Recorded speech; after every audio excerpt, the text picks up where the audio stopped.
Hello friends, வாங்க இன்றைக்கி சூப்பராக இந்த சவுச்சோ வச்சு ஒரு டிஷ் பார்க்கலாம். ரொம்ப சூப்பராக இருக்கும். குழந்தைங்களுக்கு தெரியாமலே ஈஸியாக இதை சாப்பிட்ருவாங்க. இன்னும் கொஞ்சம் வேணும் அப்படின்னு சொல்லி கேட்டு வாங்கி சாப்பிடுவாங்க. இப்போ இந்த சவுச்சோ வச்சுட்டு நல்லா தோல் உரித்து எடுத்துக்குவோம். உள்ளே வந்து குட்டியாக ஒரு விதை இருக்கும். அந்த விதையை எடுத்துகிட்டு இந்த மாதிரி நல்லா குட்டி குட்டியாக நறுக்கி வச்சுக்கலாம். நறுக்கிட்டு எடுத்து ஒரு கடாயை வச்சுக்கலாம். அந்த கடாயில் வந்து 2 டேபிள் ஸ்பூன் அளவுக்கு உளுந்து சேர்த்துக்குவோம். 2 டேபிள் ஸ்பூன் அளவுக்கு கடலைப்பருப்பு சேர்த்துக்கலாம். சேர்த்துட்டு மீடியம் ஃப்ளேமில் வச்சுட்டு அதை நல்லா கருப்பாகாமல் வறுத்து எடுத்துக்குவோம். இந்த பருப்பு வறுக்கிறதுல தான் டேஸ்ட்டு வந்து ரொம்ப நல்லாயிருக்கும். அதனால் மீடியம் ஃப்ளேமில் வச்சுட்டு நல்லா வெறும் வானிலையில் வறுத்து எடுத்துங்க. இல்லைன்னா லோ ஃப்ளேமில் வச்சுட்டு வறுத்துக்கலாம். கருப்பாகாமல் வறுத்து எடுத்துக்குவோம். இந்த மாதிரி இந்த பருப்பை நல்லா வறுத்து எடுத்துக்கிட்டலாம்.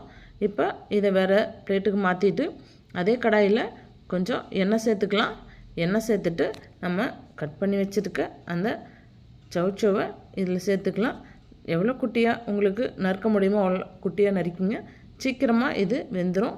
அதனால் பெருசாக இருந்துச்சுன்னா சீக்கிரம் வேகாது. வைக்கலாம்.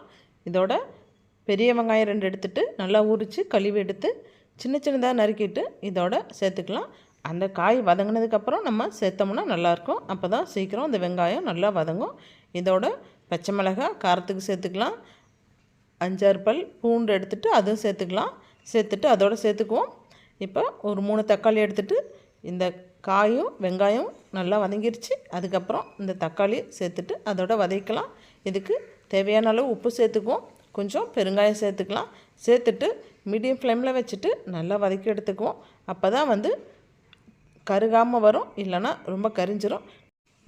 உங்களுக்கு புளி போடணும்னு நினச்சிங்கன்னா 2 தக்காளி போட்டுட்டு கொஞ்சோண்டு புளி போட்டுக்கலாம்.